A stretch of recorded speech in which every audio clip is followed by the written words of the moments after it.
आज मुंबईतील उपमुख्यमंत्री देवेंद्र फडणवीस यांच्या सागर या निवासस्थानी तसेच माजी उपमुख्यमंत्री अजितदादा पवार यांची देवगिरी निवासस्थानी सकाळी भेट घेऊन राष्ट्रवादी प्रदेश उपाध्यक्ष आनंद चंदनशिवे यांच्याकडून विधानसभा 2024च्या निवडणुकीत भरघोस यश संपादन केल्याबद्दल विश्वरत्न बाबासाहेब आंबेडकर यांची प्रतिमा तसेच निळी टोपी, शाल व बुके देऊन अभिनंदनपर सत्कार करण्यात आला आणि पुढील वाटचालीसाठी शुभेच्छा देण्यात आल्या। या सत्कारावेळेस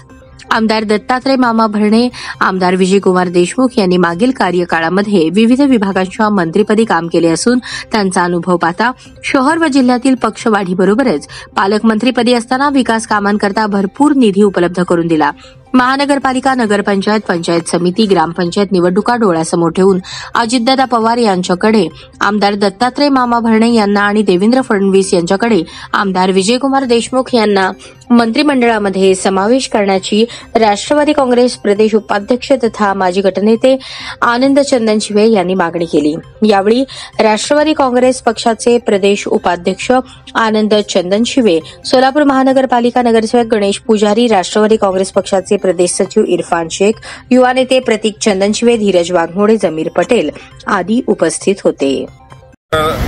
सकाळी महाराष्ट्र राज्याचे उपमुख्यमंत्री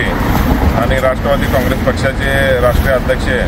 माननीय अजितदादा पवार आणि राज्याचे उपमुख्यमंत्री माननीय देवेंद्र फडणवीस साहेब या दोघांची सुद्धा आम्ही माझ्यासोबत गणेश पुजारी आणि आम्ही शिष्टमंडळासह या ठिकाणी इरफान शेख आणि इतर पदाधिकाऱ्यांच्या उपस्थितीमध्ये आज या दोन्ही उपमुख्यमंत्र्यांची भेट आम्ही घेतलेली आहे। या भेटीचा संदर्भ असा आहे की इंदापूरचे आमदार आदरणीय दत्तामामा भरणे यांना मंत्रिमंडळात समावेश करून घ्या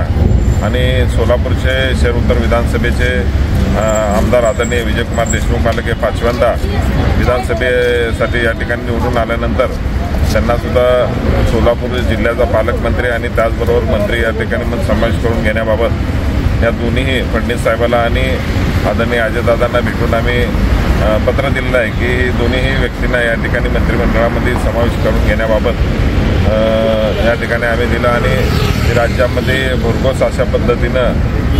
मतदान जनतेने या ठिकाणी करून माहितीला पुन्हा एकदा या ठिकाणी सत्ता हातात देण्याचं काम केलं। त्या निमित्तानं त्या दोन्ही या ठिकाणी अजितदादा आणि फडणवीस साहेबांचा या ठिकाणी सत्कार करून त्यांना आम्ही या निवेदनाद्वारे या ठिकाणी अशी विनंती केलेली आहे। तर याच्याबद्दल अजितदादा आणि फडणवीस साहेबांनी सकारात्मक या ठिकाणी विचार करून तुमच्या मागणीचं अशा पद्धतीचं आश्वासन अजितदादा आणि फडणवीस साहेबांनी आम्हाला दिलेलं आहे।